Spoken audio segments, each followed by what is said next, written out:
Once upon a time, there was a boy named Walter Elias Disney.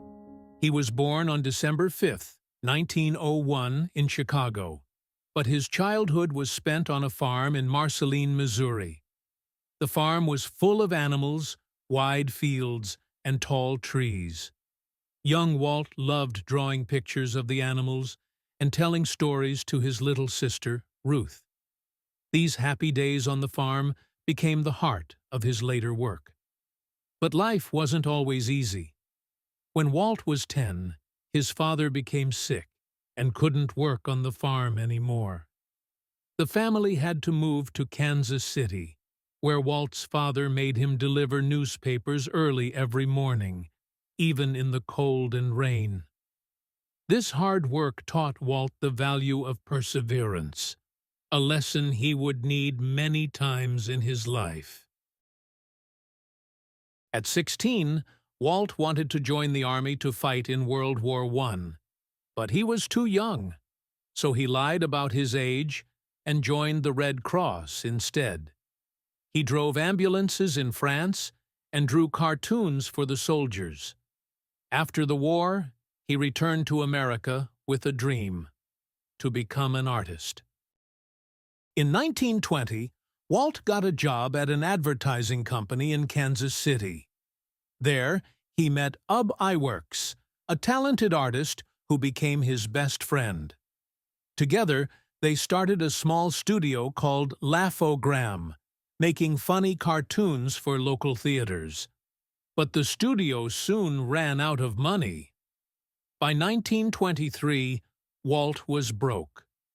He ate cold beans from a can and slept in his office.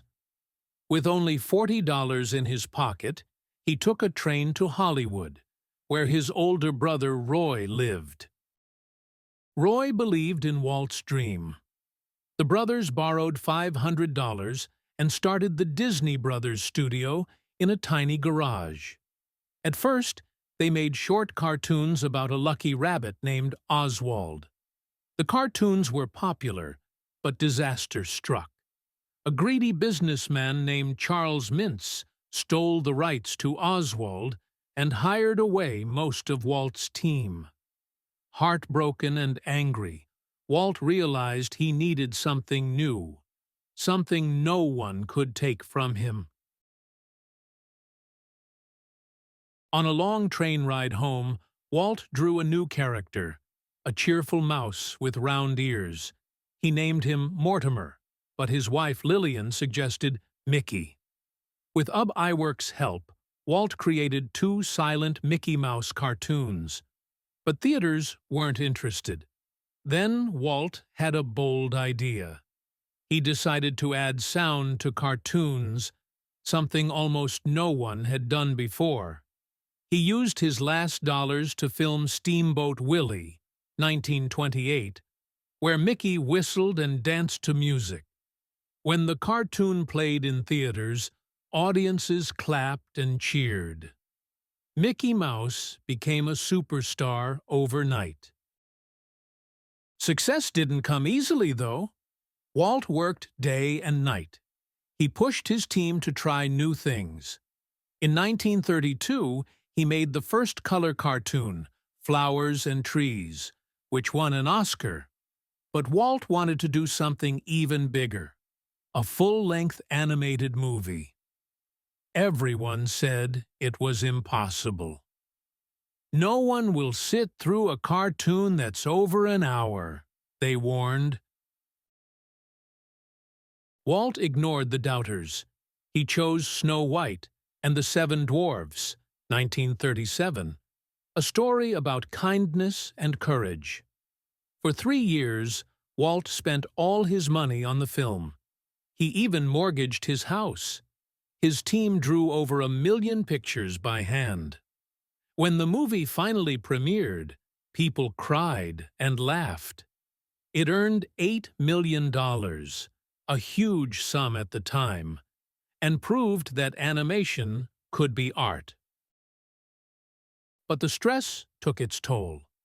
Walt's health suffered, and his employees complained about his strict rules. In 1941, many artists went on strike, demanding better pay. Walt felt betrayed. He became quieter and more focused on his work. During World War II, the U.S. government asked Walt to make training films for soldiers. He also created cartoons like Der Führer's Face, 1943, making fun of Hitler. After the war, his studio struggled again. People said Disney's magic was gone. Then, in 1950, Cinderella became a hit. Its success saved the studio and started a new era of Disney classics like Peter Pan and Lady and the Tramp. But Walt's biggest dream was still ahead. Walt loved taking his daughters to amusement parks, but he hated how dirty and boring they were. He imagined a clean, magical park where families could play together. In 1955, after years of planning, Disneyland opened in California. The first day was a disaster. Fake tickets let in twice as many people as expected. Rides broke down, and a heat wave melted ladies' high heels in the asphalt. Newspapers called it Black Sunday. Walt stayed up all night fixing problems. Soon, Disneyland became the most beloved park in the world. Walt didn't stop there.